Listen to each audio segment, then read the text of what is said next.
From above, the heart of the Amazon forest can look completely intact, unbroken from horizon to horizon.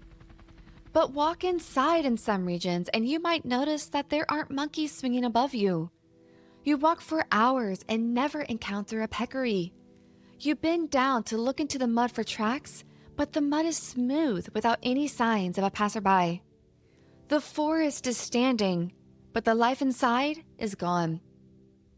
Scientists call this defaunation. I've started calling it something else: ghost forests. Which makes what's happening in one corner of the Brazilian wetlands so remarkable.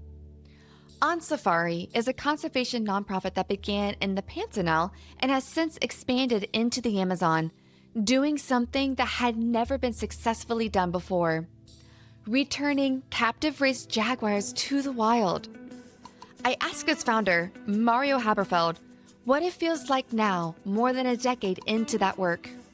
Pretty much every day with guests, we see either the cubs or the grand cubs of those two jaguars that had been released. So it's amazing to think that if it wasn't for this rewilding process, those jaguars wouldn't even exist. Once wildlife disappears from the Amazon, can it come back? That's what I set to find out. This is episode 2 of Rewilding Amazonia. I'm Brooke Mitchell. Let's follow the trail.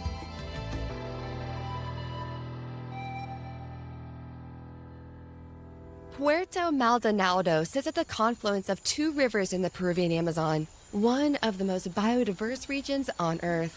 When Magali Salinas first visited more than 20 years ago, she went looking for wildlife, but didn't find any. I want to see wild animals, and I didn't see nothing.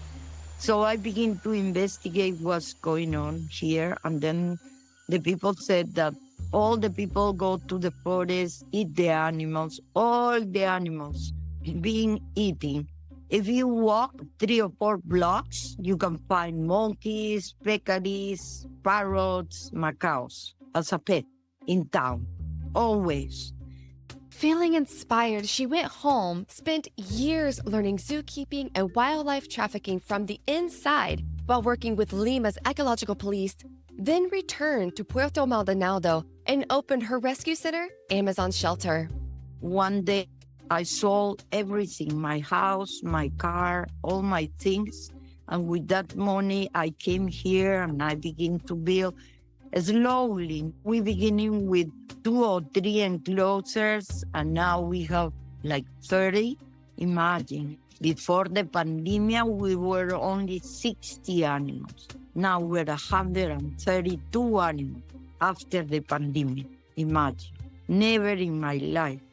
132 animals across 30 enclosures. And that growth isn't a success story so much as a measure of how much worse things have gotten. After the pandemic, the things were worse. Life were more expensive. And for the people, go to the forest, shoot the animals, eat animals were more easy than get meat or things like that. And selling animals will be more easy, also get money easy. To better understand the wildlife trafficking crisis in the Amazon, I started digging into the numbers, and what I found was staggering. One group of scientists spent 5 years visiting 73 markets across 21 cities in Peru, totaling over 850 visits, and documented nearly 38,000 live wild animals from 193 species being openly sold. Shockingly, they estimated that they were only seeing between 3 and 11% of what was moving through the trade, which puts the real number somewhere between 350,000 and 1.25 million animals trafficked in Peru every year. And that's just one country. And in another study, one vet clinic in Ecuador over 5 years documented 4.6 times more wildlife cases than the entire country's official trafficking reports for the same period. If the official numbers are that far from reality, what are we actually dealing with here? The people usually go to the forest and shoot the mother, eat the mother, and bring the baby at home as a pet. These animals receive a raw diet, and usually when we receive it here, there are babies that has the liver really very, very bad for the kind of food that they receive it. And most of them, they don't survive. Magali has 54 howler monkeys in her care right now, and each one represents a mother killed in the forest. Howler monkeys are among the Amazon's primary seed dispersers, carrying seeds kilometers from their source. So 54 animals in one rescue center in one Peruvian city is just as much an ecological story as it is an animal welfare story. For the animals that survive intake, rehabilitation takes a minimum of 3 years and begins with something that made my heart clench. We need to check the behavior part. We need to put in a group, trying to make grow with a group, because before he was a human, the behavior is as a human. And in case of howlers, they suffer of a big depress when you make that change. So we need to be very careful, because when the animal begin to get depressed, the immunology system go down and they can die also. After 3 or more years of rehabilitation, Magali then has to find somewhere safe to release these animals. And safe in the part of the Amazon where she is based is harder to find than you would expect. She doesn't use protected reserves because the evidence on the ground tells her she can't trust them.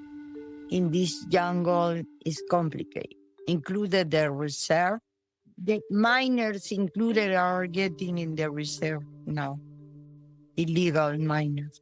I was walking and I found bullets at the floor. That means that the people get into the reserve.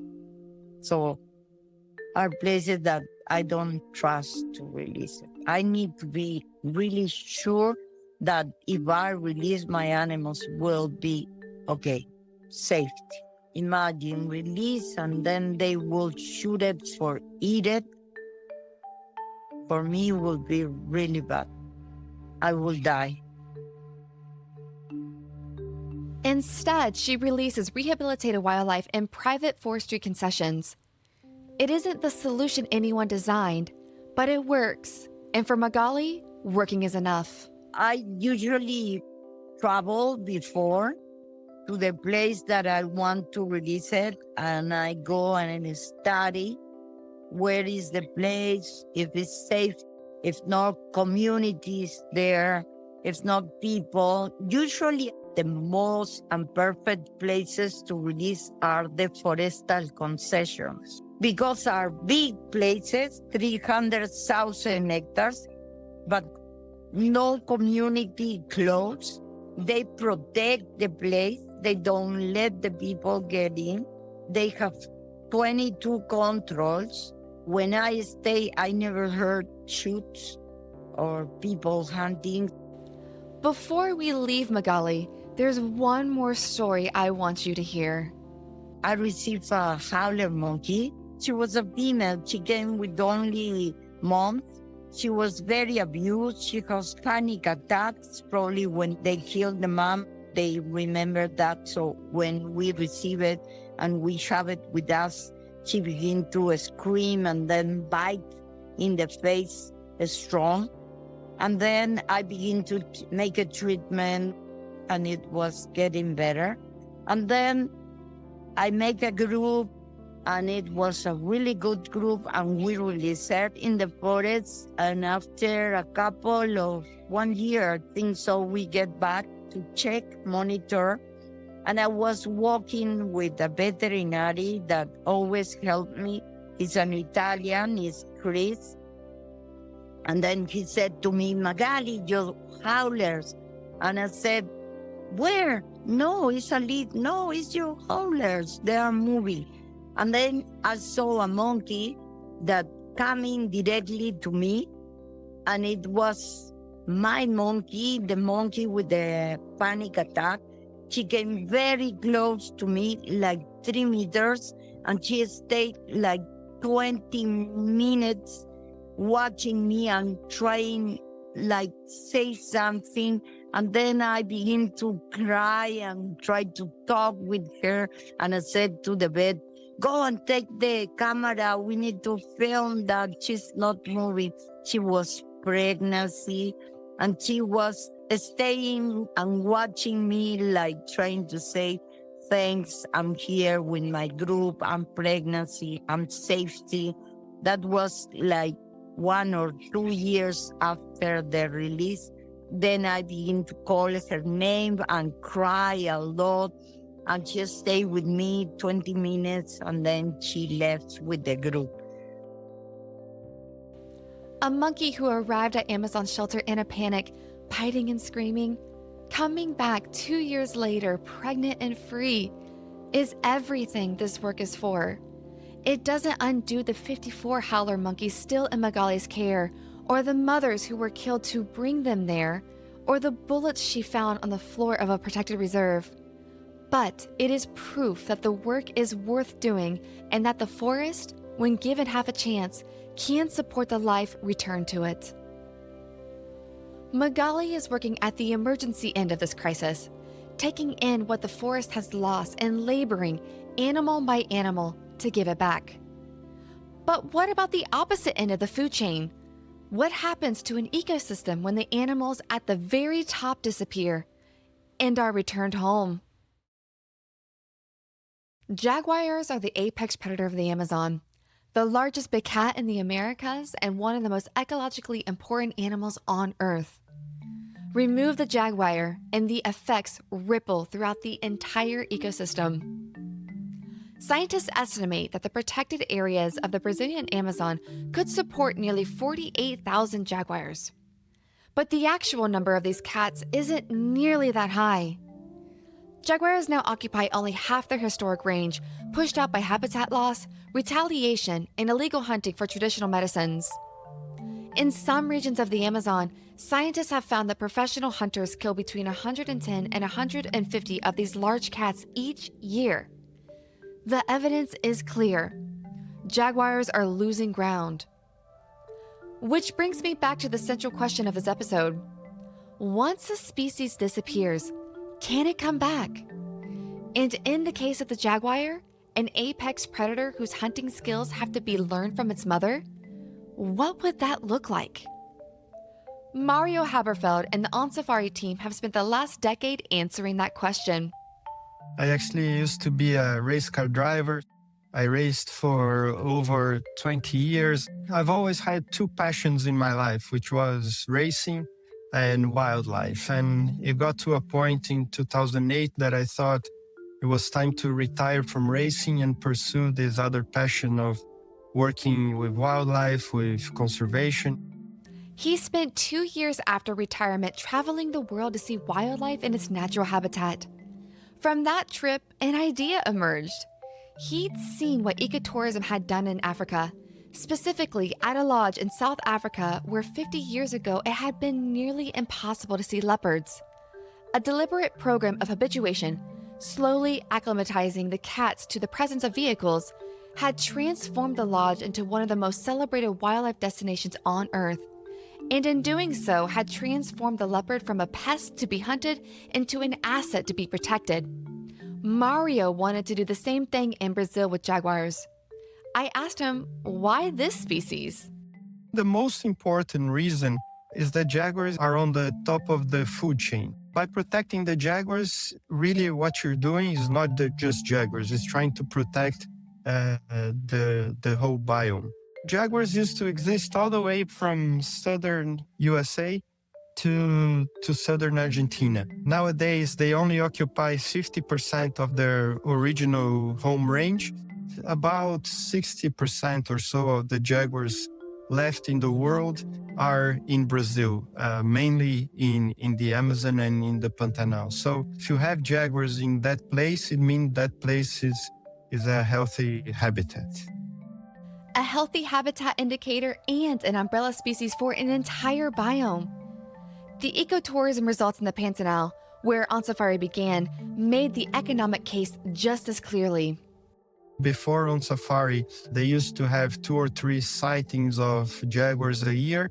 Nowadays, for the last 5 years, we've been having between 1,000 and 1,200 sightings a year, and pretty much between 99 and 100% of guests in the last 5 years have seen at least a jaguar during their stay, normally a lot more. From 2 or 3 sightings a year to over 1,000. That transformation, making jaguars reliably visible, and in doing so, making them economically valuable to the communities around them, is still the foundation of everything On Safari does. But it wasn't where the story ended. More by chance than planned, we started a rewilding front because there was an incident. They tried to capture a mother jaguar with 2 little cubs by a lot of different mistakes. The mothers ended up dying, so they were left with 2 little jaguar cubs. And we thought, well, we don't want them to spend the rest of their lives in a zoo. Every previous attempt to rewild captive-raised jaguars had failed, not because the animals couldn't hunt, but because they become too attached to people during captivity. On Safari had to crack that problem from scratch. The most important thing that we learned when we constructed this huge enclosure in Pantanal, we put the jaguars there. The first challenge was learning how to feed them, right? How they would perceive something else as food, right? In the beginning was very hard, and then until we learned that they needed to fast for a few days before they would hunt again. And then we say that we did like a video game where they had to achieve certain steps to move on to the next one. So they started hunting small animals, then females, then males, then I don't know, from capybaras to caimans, all the way to the end when they were hunting male peccaries, which can be quite dangerous for them. But the main thing was that they couldn't see that we were the ones putting the prey inside the enclosure, right? So for them it was like a miracle, right? Well, suddenly something appeared in here and they had to hunt. 10 years after those first 2 cubs were released in the Pantanal, the results speak for themselves. Pretty much every day with guests, we see either the cubs or the grand cubs of those 2 jaguars that had been released. So it's amazing to think that if it wasn't for this rewilding process, those jaguars wouldn't even exist. That's the Pantanal program, where everything started. But what happens when you try to do the same thing in the Amazon, in a forest so dense you can barely see 10 meters ahead of you? We've done an enclosure in the Amazon that's huge. It's like 2 hectares with very dense forest. We had to do it that way in order not to cut any big trees, so we kept deviating, and that's how big it ended up. So that made our job difficult in the beginning, because we would let the jaguar go in there, could never find it again. We released already a few females. Last year, we released the first male in the Amazon. So far, every jaguar that we release have been very successful. In the Amazon, it's much harder to follow what happened, right? Because it's very dense, hard to see them. Obviously, they get released with a satellite collar, so we know if it worked or not. We know they survived, they hunted and everything for more or less the 2 years where the collar worked, but I'd say they survived like any other wild jaguar would do. A program that began in the Pantanal and has now taken root in the Amazon, expanding across 4 Brazilian biomes. And in Mario's mind, there's no reason to stop there. Jaguars, they don't show their passports, right? They just cross borders. It's a simple observation, but it captured something true about conservation at this scale. The problems don't stop at borders, and neither can the solutions. Mario started by wanting to see a jaguar.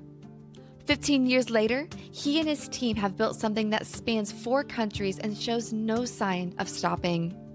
You can't lose hope, right? You have always to be optimistic, otherwise everything you do doesn't go the right way. But I think the main thing is seeing the results, Everything we've done so far worked quicker or took a long time, but in the end of the day worth, and we can see the impact that we've been creating. We need to leave this world for the next generation, and it's not fair that our generation destroyed it and left everything destroyed for the next generation.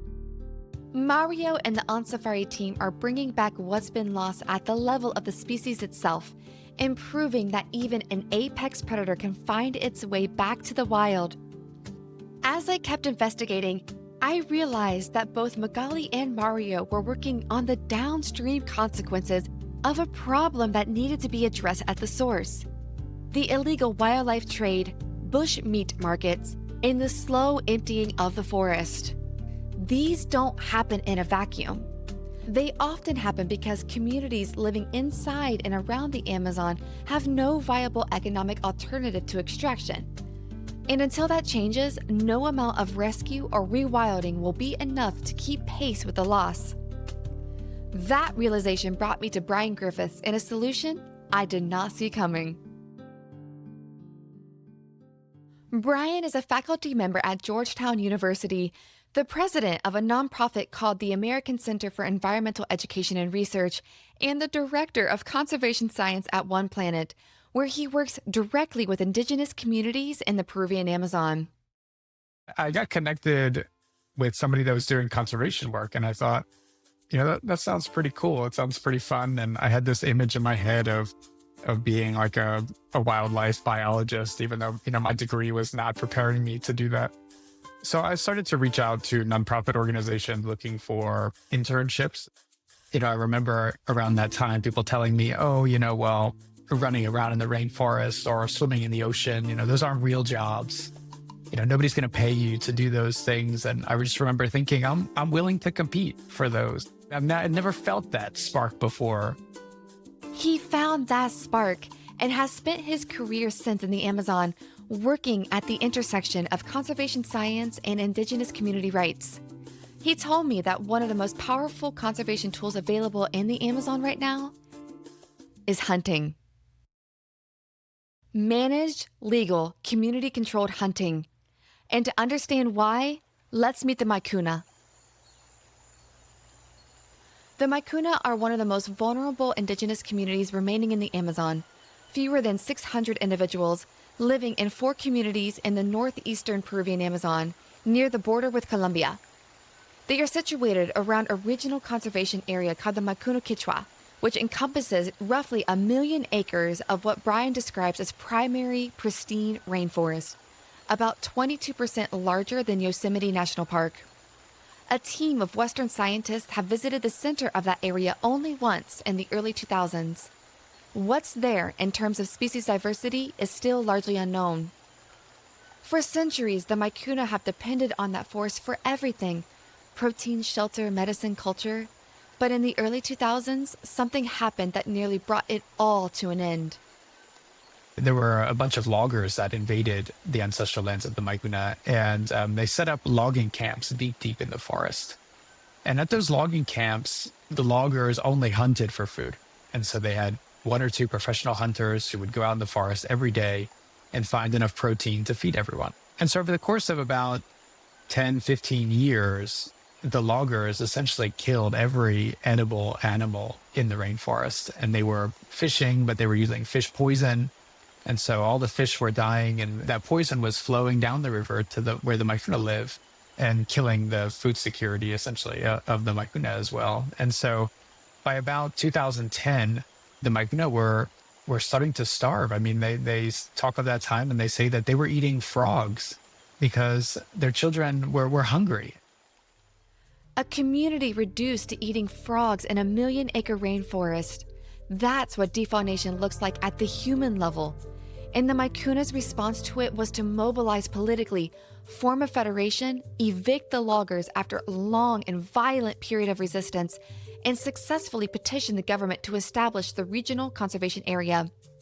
Since then, mammal populations have been rebounding, and the Maikuna, who have been living inside that forest for generations, are managing the recovery themselves, not as beneficiaries of a conservation program, but as the active stewards of a landscape they never stop belonging to. Now Brian and One Planet are working with the Maikuna to obtain a legal wildlife management plan, a policy instrument under Peruvian law that would allow them to legally harvest and sell specific wild game species from their conservation area.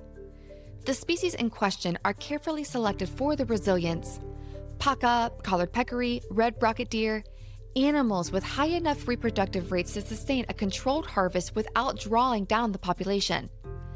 And the ecological logic behind why this works starts with what's happening at the center of the conservation area, where almost no one ever goes. All populations of mammals, in a healthy system, their populations increase exponentially, but only to a specific point. And that point really is the carrying capacity of the ecosystem. There's only a certain number of fruit trees. There's only a certain number of mineral licks in the Amazon that'll support a specific individual number and abundance of each of these specific animals. So that abundance, for instance, for a tapir, that carrying capacity might be as low as 4 tapirs per square kilometer. But the thing is that animals, of course, don't know where the limit is, right? So, when they experience this exponential growth in their populations, typically they'll shoot way over carrying capacity. They're just breeding successfully, and they're having babies and successfully raising those babies. There's plenty to eat. But once the population passes that carrying capacity point, suddenly there's not enough food or whatever the limiting resource is to go around. If you think about a tapir, for instance, that's hungry, it faces a choice: compete for the little bit of food that does exist, starve to death, go somewhere else, right? Where there might be more food. And so basic sort of ecological theory is that if there's an area nearby where there's plenty of food because tapirs have been hunted, the tapirs from the healthy areas will move into those depleted areas. So as long as those two systems are connected, the source is connected to what we call the sink, there's a continuous supply of animals coming in. The center of this conservation area, which is so remote, the Maikuna even rarely go there, is definitely at carrying capacity for each of these species. And so the connectivity of those areas means the Maikuna can hunt as much as they can possibly eat, and they will not deplete the ecosystem of mammals. The center of the conservation area functions as a permanent reservoir, so full of animals that they naturally flow outward into the areas where the Maikuna hunt. As long as that connectivity holds, the harvest is self-replenishing. The ecology works. But Brian told me the second argument for managed hunting is the one that matters most for the long-term survival of the forest itself, and it's written not in population dynamics, but in economics. If your family is starving and you don't have any source of income, when companies come knocking on the door, and they do, like logging companies, they'll come knocking on the door and they'll say, hey, we're willing to give you 2,000 soles and 200 gallons of gasoline. Right now, all we need is 10 hectares of your forest. That's a pretty good deal because you have hundreds of thousands of hectares of forest, right? Hundreds of thousands, 10, no big deal, right? Maybe they might be pushed. They might feel like they might feel pressure, right, to sign that contract, to sign away the inheritance of their children. That's what we're talking about, right? If their pockets are already full, then the Maikuna can laugh them out of the room. They can say, hey, no, thank you. We are rich already, right? And we don't need to sell our timber to commercial logging companies. We don't need to sell to commercial poachers. We don't need to contract with gold miners to destroy our rivers in exchange for pocket change. That framing, conservation as economic self-sufficiency rather than sacrifice, is what Brian means when he talks about community-based conservation. The Maikuna aren't being asked to protect their forests out of altruism. They're being given the tools to earn a sustainable income from the stewardship they're already doing, so that when the extractive industries come knocking, and they always come knocking, the answer can be no. But here's where the story gets complicated. Obtaining a legal wildlife management plan under Peruvian law is not simple. It requires years of scientific data collection on species densities, painstaking, expensive, technically complex work that requires NGO partnerships, grant funding, and sustained scientific presence that most indigenous communities in the Amazon don't have access to. Brian has been working with the Mycuna for years. One Planet has poured significant resources into the effort, and they still are not there yet. This effort, even collaborating with NGOs and scientists, has taken years and years and years, and funding and grants. And I lived there for 13 months. I mean, an immense effort. And so if every community doesn't have those NGO connections, doesn't have scientists that are willing to spend their careers, pursuing wildlife management goals, how are they ever going to get this accomplished? All of Laredo, of which there's millions of hectares of rainforest, I think there's only 3 management plans. 3 management plans and millions of hectares of rainforest.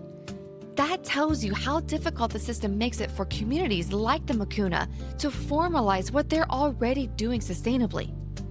Meanwhile, the commercial bushmeat trade in cities like Iquitos operates largely outside any regulatory framework, supplied not by indigenous subsistence hunters, but by commercial networks that no management plan was ever designed to reach.